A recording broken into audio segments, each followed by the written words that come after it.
आज के हमारे एपिसोड की स्टार्टिंग वहीं से होती है जहां से हमारा पिछला एपिसोड खत्म हुआ था। वो एक हाथ वाला स्वॉर्डमैन जैसे ही अपना दरवाजा खोलता है तो वो ये देख के काफी हैरान हो जाता है कि उसके दरवाजे के बाहर काफी सारे मर्चेंट्स के भीड़ लगी हुई होती है और वो सभी मर्चेंट उससे उसका कैरेज खरीदने के लिए आए होते हैं। वो सभी लोग एक दूसरे से ही झगड़ रहे होते हैं कैरेज खरीदने के लिए। कोई मर्चेंट उस एक हाथ वाले स्वॉर्डमैन से कह रहा होता है कि मैं तुम्हारे एक कैरेज के लिए तुम्हें 10 गोल्ड नियांग दूंगा, तो ये सुन के दूसरा वाला कह रहा होता है कि मैं तुम्हें 15 दूंगा। ये सब देख के उस एक हाथ वाले स्वॉर्डमैन को कुछ भी समझ नहीं आ रहा होता है कि आखिरकार यहाँ पे चल क्या रहा है। ये सभी लोग कैरेज खरीदने के लिए इतने ज्यादा उतावला क्यों हो रहे हैं। इसकी वजह से वो सभी मर्चेंट्स को मना कर देता है कि मैं कुछ समय तक अपना कैरेज नहीं बेचूंगा, इसलिए तुम सभी लोग वापस जा सकते हो। यही कहकर वो एक हाथ वाला स्वॉर्डमैन अपने रूम के अंदर वापस आ जाता है। फिर वो अपने एक आदमी को बुलाता है और उससे पूछता है कि आखिरकार यहाँ पे चल क्या रहा है, पिछले 3 दिनों के अंदर यहाँ पे हुआ क्या है। कुछ समय पहले तक तो ये सारे मर्चेंट मेरे कैरेज को खरीदना तक नहीं चाह रहे होते, उसके 5 गोल्ड नियांग तक नहीं देना चाह रहे होते हैं और आज अचानक से सभी मर्चेंट मेरे दरवाजे के सामने आ गए और मेरे कैरेजो को 10 गोल्ड नियांग 15 गोल्ड नियांग में खरीद रहे हैं। ये सुनकर वो दूसरा बंदा बताता है कि अभी तक आपको ये बात पता नहीं चली है क्या, लेक पियोंग के ऊपर कुछ दिन पहले एक बहुत ही बड़ा एक्सप्लोजन हुआ है जिसकी वजह से उस लेक के यहाँ जितने भी शिप थे जो सभी मर्चेंट के सामान लेके जाते थे एक्सपोर्ट करते थे वो सभी शिप डूब गए। वो एक हाथ वाला स्वॉर्डमैन चौंकते हुए कहता है क्या एक एक्सप्लोजन, आखिरकार ये किया किसने। वो बंदा बताता है ये तो जाहिर सी बात है, ये करने वाला कोई और नहीं वायलेंट थंडर बॉम्बर्स है। वो एक हाथ वाला स्वॉर्डमैन कहता है क्या तुम सच में वायलेंट थंडर बॉम्बर्स की बात कर रहे हो जो मार्शल वर्ड के 8 प्रोविनेंस में से एक है। वो इतना कहता है कि तभी उसे एक झटका सा लगता है। उसे याद आता है जब वो 3 दिन पहले प्रिंस टियांग के पवेलियन के बाहर खड़ा था तब वहाँ पे एक लड़की एक बूढ़े भिखारी को मार रही थी, जिसे याद करते उसे समझ में आता है कि कहीं वही बूढ़ा भिखारी तो वायलेंट थंडर बॉम्बर्स का मेंबर नहीं था। ये समझ में आते ही वो सोचता है मेरा जंगयांग में आना, फिर एक बूढ़े इंसान का मार खाना और फिर वायलेंट थंडर बॉम्बर्स का अटैक करना,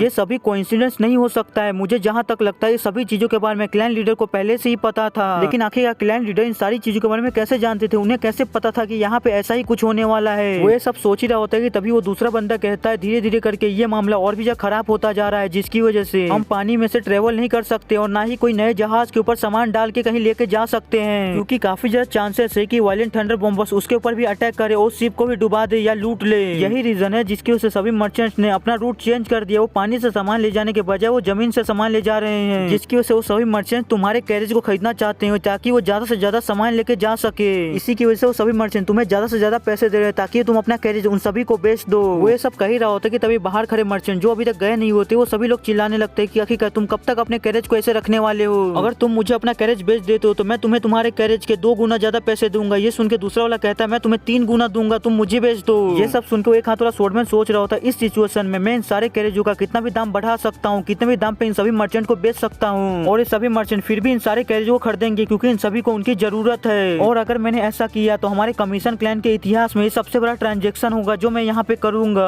लेकिन मैं एक वॉरियर हूँ, मैं ऐसा नहीं कर सकता हूँ। एक वॉरियर कभी भी अपने मन में लालच को नहीं आने दे सकता है, जैसा कि मुझे क्लैन लीडर ने ऑर्डर दिया है मैं बिल्कुल वैसा ही करूंगा, उनके ऑर्डर के हिसाब से मैं सारी चीजों को करूंगा। यही कहने के साथ वो फिर से उसी पेपर को निकालता है जिसमें सनवू ने ऑर्डर लिखे होते और निकालने के बाद उस पेपर में पढ़ रहा होता है। सनवू का तीसरा ऑर्डर ये होता है कि हेवनली फ्लावर मर्चेंट एसोसिएशन के हैंग जा पियोंग को ढूंढना है और उन सारे कैरेजों को उसे बेच देना है। ये सुनकर वो एक हाथ वाला स्वॉर्डमैन बिल्कुल ऐसा ही करता है। वो गोल्डन बाल वाले बंदे के साथ मिलकर हैंग जा पियोंग को ढूंढता है और उसके पास जाकर उससे कहता है मैं इन सारे कैरेजों को तुम्हें बेचना चाहता हूँ। ये सुनकर तो हैंग जा पियोंग के होश ही उड़ जाते। वो चौंकते हुए कहता है कि आप सच में हमारे हेवनली फ्लावर एसोसिएशन को इन सारे कैरेजों को बेचना चाहते हैं। वो गोल्डन बाल वाला बंदा कहता है हाँ तुम बिल्कुल सही सुन रहे हो, हम इन सारे कैरेजों को तुम्हें बेचना चाहते हैं। ये सुनकर हेंगजा पियोंग कहता अगर मैं सच कहूँ तो मैं एक कैरेज के 5 गोल्ड नियांग से ज्यादा नहीं दे पाऊंगा। वो एक हाथ वाला स्वॉर्डमैन बोलता है ये ठीक है, वैसे भी इन सारे कैरेजों का असली प्राइस 5 गोल्ड नियांग ही था, इसकी वजह से हमें तुम्हारा ऑफर मंजूर है, तुम 5 गोल्ड नियांग एक कैरेज के दे सकते हो। ये सुनकर हेंगजा पियोंग काफी ज्यादा खुश हो जाता है। वो एक हाथ वाले स्वॉर्डमैन को ग्रीट करते हुए कहता है आपका बहुत बहुत शुक्रिया, आपने मेरे ऊपर एक बहुत ही बड़ा एहसान किया है, मैं आपके इस एहसान को कभी भी नहीं भूलूंगा।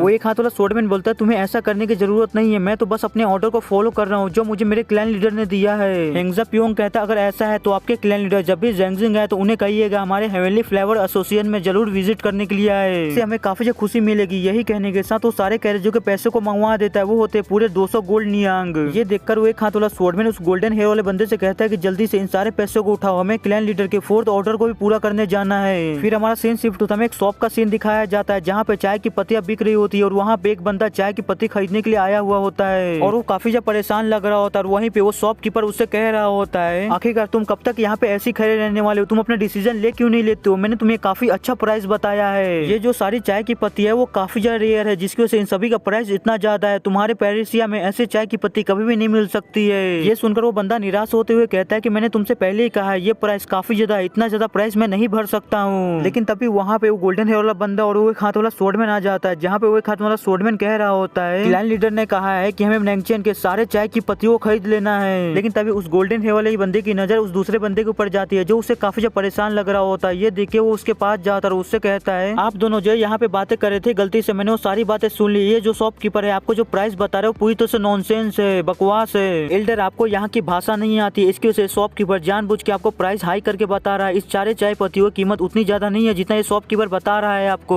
लकीली मुझे फारसियन बोलनी आती है, इसकी वजह से मैं आपकी मदद करता हूँ इन सारी चाय पत्तियों को खरीदने में। वो शॉपकीपर ये जैसे ही देखता है कि उसकी चालाकी पकड़ी गई है वो काफी ज्यादा घबरा जाता है। वो घबराते हुए कहता है ये तो बस एक गलतफहमी थी, ये बूढ़ा इंसान फारसियन में बात कर रहा था, इसकी वजह से हम दोनों के बीच में मिसअंडरस्टैंडिंग होगी प्राइस को लेके। ये देख के वो बूढ़ा इंसान हंसने लगता है। फिर वो गोल्डन हेयर वाले बंदे को थैंक यू बोलता है उसकी मदद करने के लिए। ये सुन के वो गोल्डन हेयर वाला बंदा कहता है आपको ऐसा करने की जरूरत नहीं है। आगे वो बूढ़ा इंसान कहता है मैं जब से यहाँ पे आया हूँ तब से तुम ही पहले हो जिसको फारसी आती है और तुम ही इकलौते हो यहाँ पे जिसके साथ मैं अच्छे से कम्युनिकेट कर पा रहा हूँ। आखिरकार तुम्हारा नाम क्या है? ये सुन के वो गोल्डन हेयर वाला बंदा कहता है मेरा नाम जू डाइल है। लेकिन आखिरकार एल्डर आपका नाम क्या है? ये सुन के वो बूढ़ा इंसान कहता है मुझे माहब जी कहते हैं। वो दोनों एक दूसरे से ऐसी बात कर रहे होते कि तभी वो एक हाथ वाला स्वॉर्डमैन दूर से उन दोनों को ऐसे बात करते हुए देख रहा होता है और सोच रहा होता है ये काफी ज्यादा अच्छा है, अब समय है हमारे 4th ऑर्डर को कंप्लीट करने का।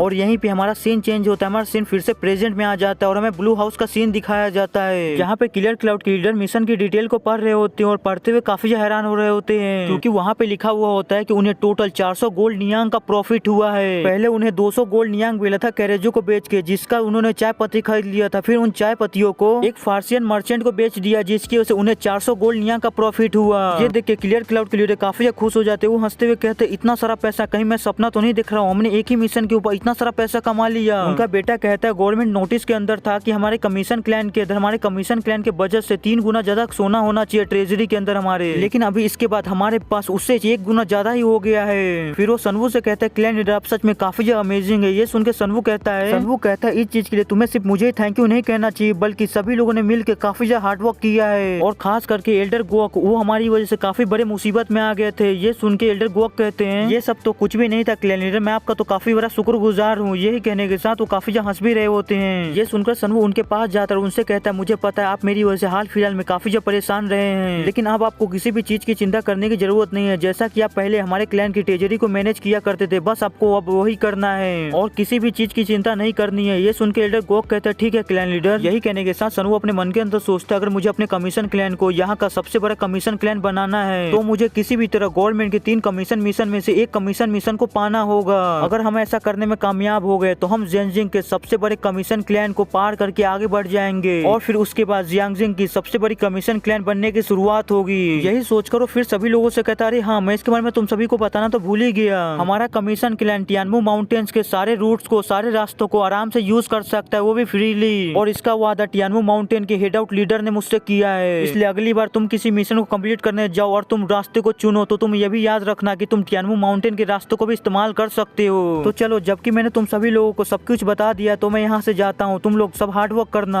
लेकिन वहाँ पे तो उन तीनों को कुछ भी समझ नहीं आ रहा होता है कि आखिरकार सनवू ने अभी क्या कहा। उन तीनों सनवू से पूछे होते क्लैन लीडर आपके कहने का मतलब क्या है? आखिरकार आपके कहने का मतलब क्या था कि हम टियानमू माउंटेन के रास्तों का भी इस्तेमाल कर सकते हैं, प्लीज हमें समझा के तो जाइए। लेकिन सनवू उनमें से किसी की बात पे ध्यान दिए बिना वहाँ से चला जाता है। फिर यहीं पे हमारा सीन चेंज होता है, हमें रात का कहीं और का सीन दिखाया जाता है जहाँ पे सनवू एक जंगल के अंदर आया हुआ होता है और आने के बाद कह रहा होता है फाइनली मैं यहाँ पे पहुंच ही गया, अब यहाँ पे मैं उस चीज की शुरुआत कर सकता हूँ। यही कहने के साथ सनवू अपनी एनर्जी को रिलीज करता है और रिलीज करके कहता है कि चलो इस शो को अब बिगिन किया जाए, स्टार्ट किया जाए इस शो को। और आज के लिए बस इतना ही, आज का हमारा ये एपिसोड ही खत्म होता है। जाने से पहले मैं आप सभी लोगों को कहना चाहता हूँ कि आप सभी लोगों को काफी ज्यादा शुक्रिया कि आप सभी लोगों ने मेरे 10 के सब्सक्राइबर करवा दिए। जिस भाई ने अभी तक मेरा साथ दिया उन सभी भाइयों को मेरा दिल से शुक्रिया। मुझे उम्मीद है कि आप सभी लोग मुझे ऐसी प्यार दिखाते रहोगे, मेरा सपोर्ट ऐसे करते रहोगे। आज मैं आप सभी लोगों से बस इतना ही चाहता हूँ कि आज इस वीडियो के ऊपर 100 कमेंट कर दीजिए। सभी भाइयों एक प्यारा प्यारा कमेंट करके ही जाइएगा। तो बस आज के लिए इतना ही। वीडियो पसंद आई हो तो लाइक कर दीजिएगा, नहीं हो फिर लाइक कर दीजिएगा, चैनल को सब्सक्राइब कर दीजिएगा। मिलते हैं अगले एपिसोड में, बाय।